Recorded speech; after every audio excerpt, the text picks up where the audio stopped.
Bonsoir et bienvenue dans votre rendez-vous d'actualité religieuse. Ce soir, dans notre dossier, le débat sur la laïcité relancé par le président de la République qui, ce matin au Puy-en-Velay, a évoqué le patrimoine français marqué entre autres par la chrétienté. Décryptage tout à l'heure avec le père Jean-Robert Armogat, président de la revue Communio, et Jean-Luc Mouton, directeur du journal Réforme. Mais d'abord, qu'a-t-on retenu dans l'actualité cette semaine? On commence bien sûr avec cette visite de Nicolas Sarkozy au Puy-en-Velay, déplacement annoncé il y a 48 heures, officiellement pour évoquer l'héritage patrimonial de la France. Nicolas Sarkozy a choisi l'un des sanctuaires mariaux les plus importants du pays et d'Europe. Vous le voyez, point de départ millénaire des chemins de Saint-Jacques-de-Compostelle. Est-ce un signe en direction de l'électorat catholique? Et on peut légitimement se poser la question, alors que le débat qu'il souhaite sur la place des religions s'enlise chaque jour un peu plus. Le président a visité la cathédrale accompagné par Monseigneur Henri Brincart, l'évêque du Puy, et par le maire de la ville, Laurent Wauquiez, qui est aussi le ministre des Affaires européennes et qui régulièrement plaide pour que la France assume ses racines chrétiennes. Racines que Nicolas Sarkozy n'a pas manqué d'évoquer dans son discours. On l'écoute. Assumer notre héritage, c'est tout simplement reconnaître ce que l'on est, savoir d'où l'on vient. Assumer cet héritage n'oblige personne à partager la foi des bâtisseurs de Notre-Dame du Puy, n'oblige personne à partager la foi des milliers de pèlerins qui viennent chaque année jusqu'ici. La chrétienté nous a laissé un magnifique héritage de civilisation et de culture. Et président d'une république laïque, je peux dire cela parce que c'est la vérité. Je ne fais pas acte de prosélytisme. Je regarde simplement l'histoire de notre pays. Et une fois dit cela, je veux dire que la France a puisé à d'autres sources. Nicolas Sarkozy, qui selon le journal Les Échos prévoit de se rendre à Rome le 1er mai prochain pour assister à la béatification de Jean-Paul II. Ça pourrait encore faire polémique.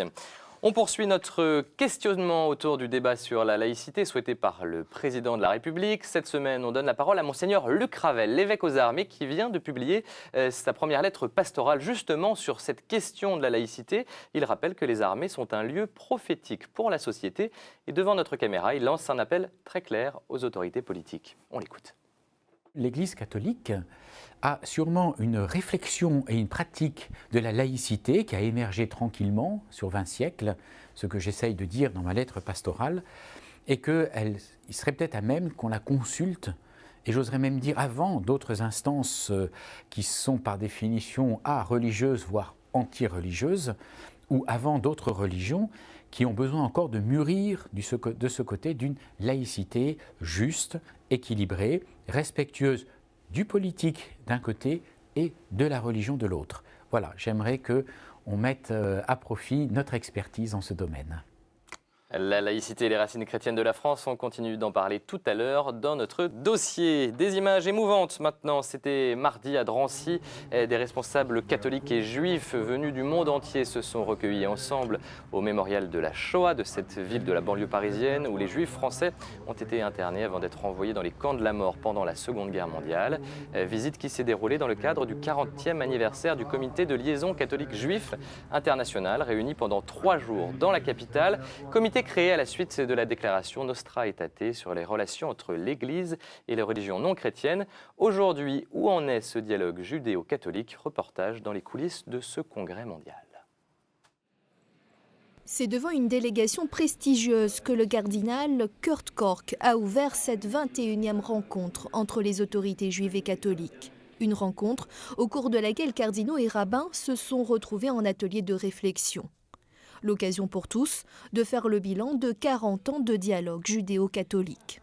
Beaucoup de gens pensent que le monothéisme est la source de la violence sociale. Eh bien, nous essayons de montrer que nous sommes monothéistes et nous ne sommes pas engagés dans un rapport de violence, mais nous sommes engagés dans un rapport de coopération. Dans certains pays, être chrétien, c'est risquer sa vie. Et dans certaines parties du monde, être juif, c'est aussi risquer sa vie. Nous avons donc la responsabilité de toujours comprendre les choses dans leur contexte. Ce n'est pas seulement dans l'abstraction du Vatican et des théologiens, Mais nous préférons plutôt faire notre programme de façon à pouvoir parler des problèmes concrets qui se passent dans le monde. Autre moment phare dans le programme de la délégation, la rencontre avec la communauté juive du Raincy. Catholiques et juifs ont planté un chêne en mémoire d'Ilan Halimi, assassiné en 2006. Un devoir de mémoire, mais pour la délégation, cette rencontre, c'est aussi un moyen pour préparer l'avenir. Nous attendons que tous nous sourient le progrès qui a été fait dans le passé, un peu à niveau mondial et même en France, soit incarné un peu plus chez nous en Terre Sainte, où il existe encore le conflit, où il y a encore une incompréhension, il y a encore une situation de conflit et d'occupation. Une des choses que nous devons étudier le plus en profondeur est comment faire pour élargir nos relations, pas seulement nos relations bilatérales, mais aussi comment y associer d'autres, et plus particulièrement les musulmans. Il s'agit, je pense, d'un des problèmes les plus présents de notre rencontre. Près de 70 personnalités religieuses ont participé à ce dialogue judéo-chrétien. Prochaine rencontre dans 2 ans. Et dans une déclaration commune, juifs et catholiques condamnent la violence et le terrorisme pratiqués au nom de Dieu. Et puis en marge de ce congrès, le rabbin David Rosen a salué la sortie du nouveau livre de Benoît XVI, le second tome sur Jésus, dans lequel le pape rappelle notamment que le peuple juif n'est pas responsable de la mort du Christ. Livre à paraître la semaine prochaine, mais dont le Vatican a déjà publié quelques extraits. La fin d'une époque au Liban, le pape a finalement accepté la démission du patriarche maronite Nasr al-Sfer qui vient de fêter ses 90 ans. Une immense figure de la vie religieuse et politique libanaise, il a joué un rôle important pendant la guerre civile. Vous le voyez sur ces images tournées il y a quelques jours à l'occasion de l'inauguration au Vatican de la statue de Saint Maron, mort il y a 1600 ans. Les évêques maronites ont maintenant 1 mois pour élire leur 77e patriarche, choix qui sera ensuite approuvé par Benoît XVI. Un visage maintenant, celui de Shahbaz Bhatti, le ministre pakistanais des minorités religieuses. Il a été assassiné mercredi par des inconnus. Il était le seul ministre chrétien du gouvernement. Vous le voyez sur ces images. Lors de sa visite au Vatican en septembre dernier, dans son pays, le ministre dénonçait avec courage les persécutions dont est victime la minorité chrétienne. Il était également un farouche opposant à cette loi anti-blasphème, loi qui vise les minorités religieuses, comme l'explique ce responsable chrétien pakistanais. Ces dernières années, il y a eu beaucoup d'abus liés à la loi sur le blasphème. On enregistre jusqu'ici plus de 15 000 cas. Et la punition pour ce délit est la mort. En effet, si on est accusé de blasphème, on risque facilement l'exécution. Et nous sommes contre cette loi et nous voulons qu'elle soit abrogée. Mais le Parlement ne nous est pas d'une grande aide. Je vous rappelle que le gouverneur du Pendjab, province pakistanaise, avait déjà payé de sa vie début janvier son opposition à cette loi sur le blasphème. Retour en France où dimanche l'église se souvenait des victimes de la tempête Xynthia, 1 an après le drame qui a frappé la côte atlantique. En Vendée, monseigneur Alain Castel, évêque de Luçon, a présidé une messe à la mémoire des victimes en présence, vous le voyez, de la ministre de l'écologie Nathalie Kosciusko-Morizet. 29 bougies pour les 29 victimes vendéennes de cette tempête. Enfin, un très bon anniversaire au CCFD Terre Solidaire qui fête ses 50 ans. Le comité catholique contre la faim et pour le développement est présent un peu partout dans le monde, notamment au Togo. On y reviendra la semaine prochaine. Tout de suite, la chronique de monseigneur Jean-Michel Di Falco. Aujourd'hui, il évoque les problèmes de laïcité, justement, des problèmes vécus au quotidien.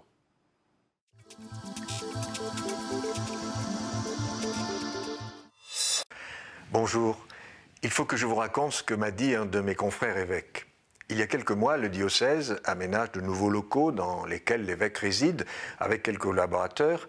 On y trouve également divers services administratifs et des salles de réunion. La ville n'est pas très grande, mais le nouvel évêché n'est pas facile à trouver. L'évêque se tourne vers la municipalité pour demander s'il serait possible de mettre un fléchage dans la ville afin d'indiquer où se trouve l'évêché. Pendant près de 4 ans, oui, vous avez bien entendu, pendant près de 4 ans, pas de réponse. L'évêque insiste. Enfin, une lettre arrive signée par le maire. Après avoir consulté le service de l'urbanisme, je suis au regret de vous informer que la commune ne peut prendre en charge les indications du fléchage du cultuel. Laïcité oblige, voyons. Pas de fléchage cultuel, dites-vous?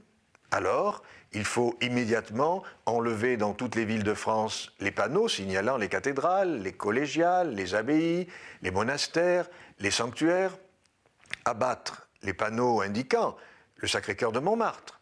Je me demande même s'il ne faudrait pas raser le Palais des Papes en Avignon et laisser les marais ensevelir le Mont-Saint-Michel. Mais attendez la suite, toujours dans le même diocèse, mais dans une autre ville. Un monsieur décède. Celui-ci avait expressément fait savoir qu'il ne voulait pas de funérailles religieuses. Malgré cela, sa famille vient trouver le curé de la paroisse pour demander un passage par l'église. Le prêtre refuse, par respect pour les volontés du défunt. Que croyez-vous qui s'est passé? Eh bien, monsieur le maire, outrepassant ses prérogatives et se plaçant en contrevenant face à la loi, a ouvert lui-même l'église, couvert l'autel avec des toiles, déposé l'urne et l'évêque m'a dit avec beaucoup de tristesse, je ne sais pas ce qu'ils ont fait. Dans ces deux anecdotes comprennent qui pourra le principe de laïcité. À bientôt. Des paroles à méditer. À dans 2 semaines, Monseigneur Di Falco. Tout de suite, quelques-unes de vos hebdos chrétiens ce jeudi.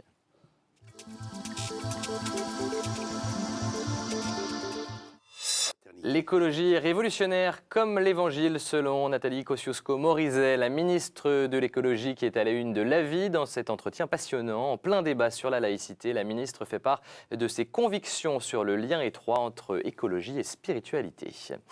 Cette belle photo à la une de Réforme, libre jeunesse au pluriel, éduqués, diplômés mais au chômage, les jeunes des pays arabes ont pris la tête des révoltes. Par ailleurs, l'hebdo protestant revient sur la crise au sein des aumôneries d'hôpitaux. Le carême, à la une de Famille chrétienne qui parle d'un temps pour se convertir. Le carême débute la semaine prochaine. Dossier complet dans Famille chrétienne. Enfin, morale et politique, peut-on concilier les deux pour Pèlerin qui s'intéresse longuement à la relation que les Français entretiennent avec leur politique? Décryptage fouillé sur fond de polémiques et de scandales après la démission de Michel Alliot-Marie. Tout de suite, il est temps de passer à notre dossier.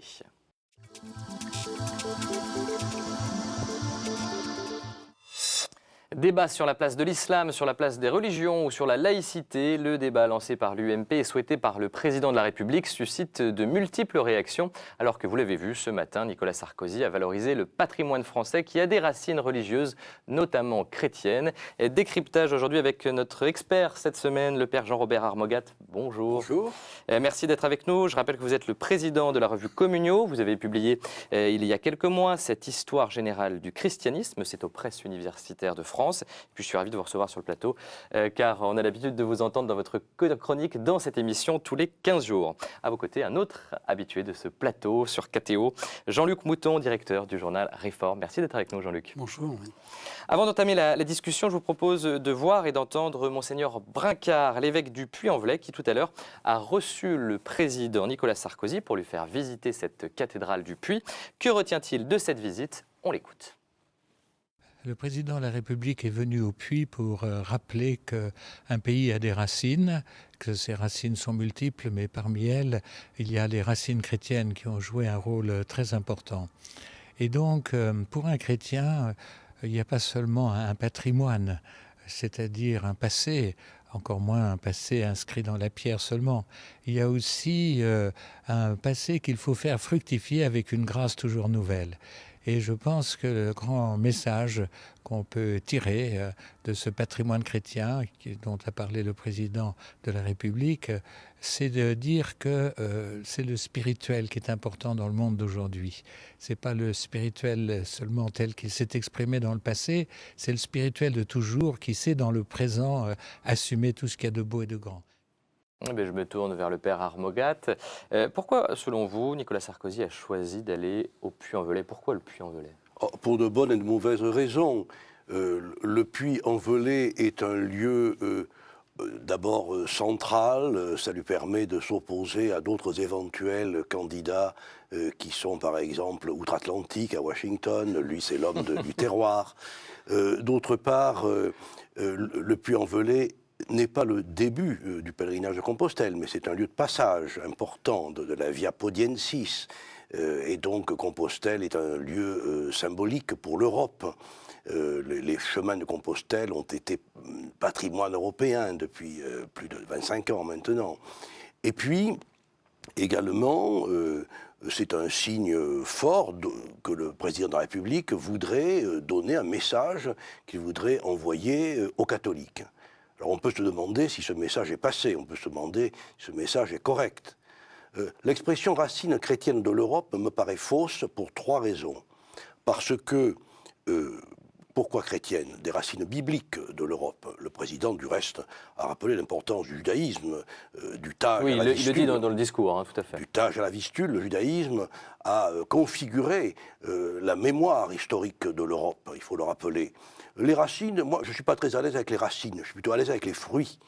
C'est ce que dit Monseigneur Brancard aussi. Exactement. Et je crois que les fruits, c'est peut-être plus important que les racines. Il faut qu'il y ait des racines. Et puis alors, l'Europe, où va-t-on l'arrêter? Moi, je trouve que insister sur les racines chrétiennes de l'Europe, c'est faire défaut de ces racines réelles que nous avons dans les églises chrétiennes d'Arménie, de l'Euphrate, dans les églises chrétiennes du sud de la Méditerranée.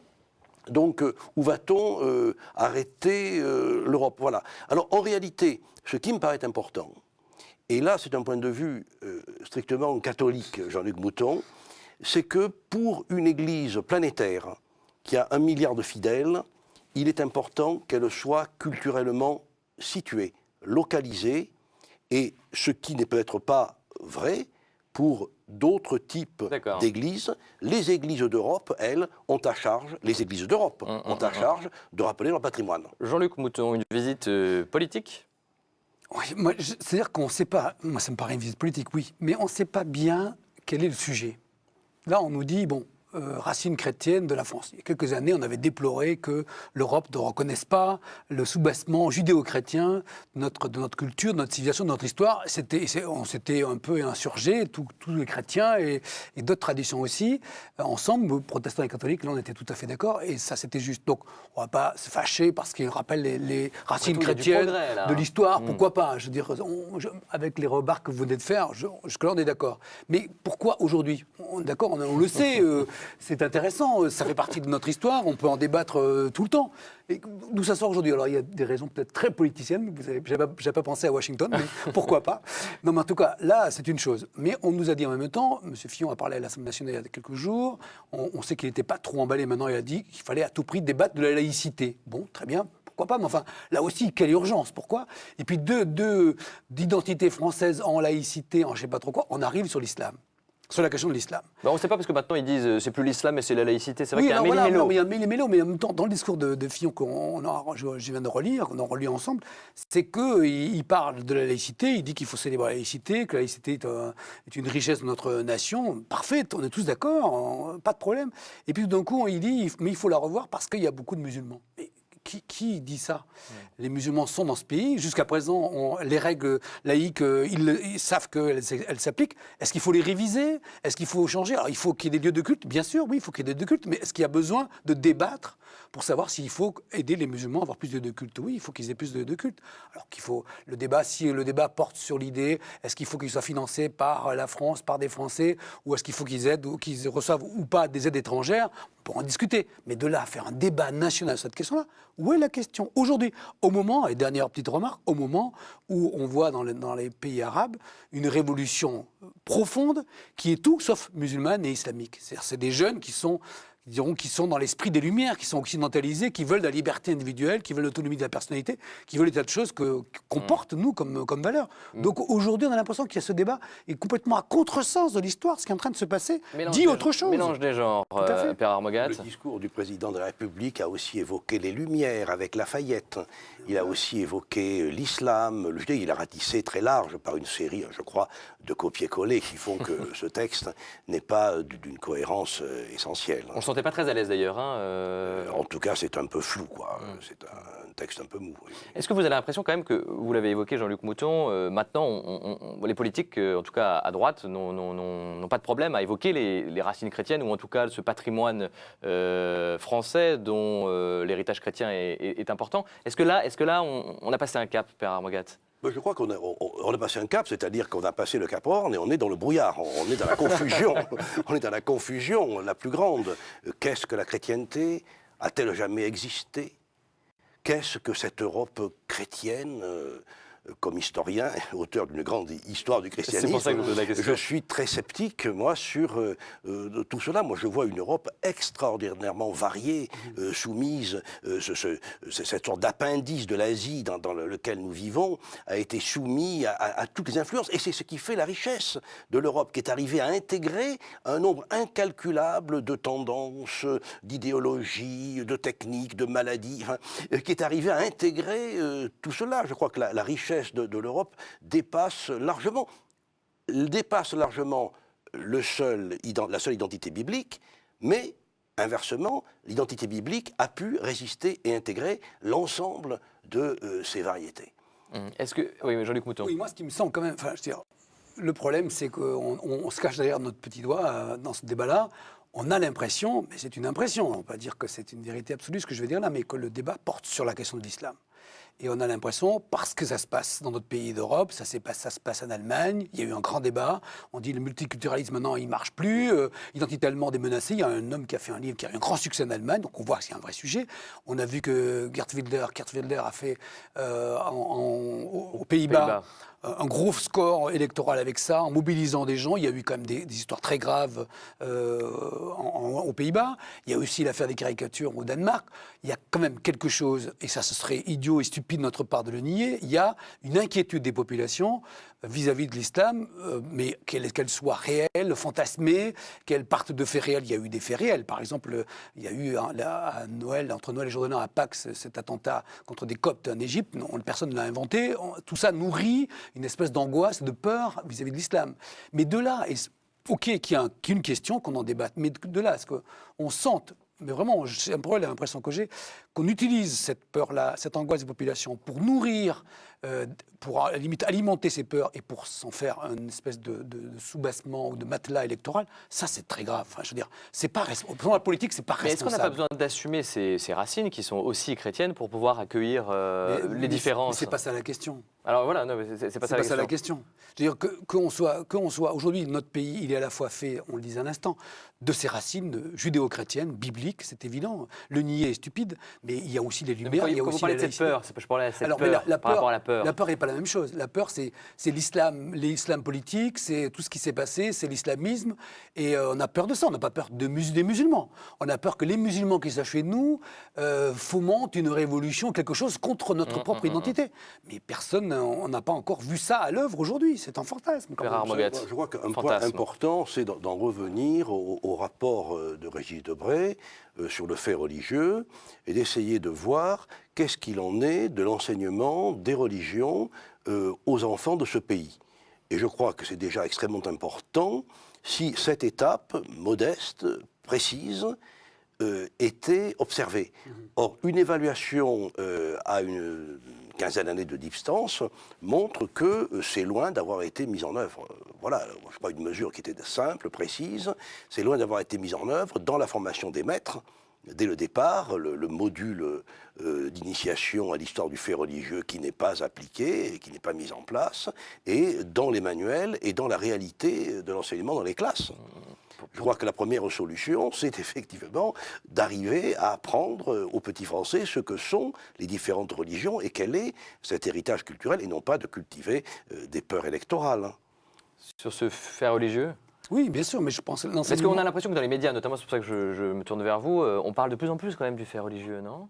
Alors on parle de faits religieux, je suis d'accord, mais moi j'ai quand même l'impression parfois qu'on a des vrais problèmes graves, économiques, sociaux.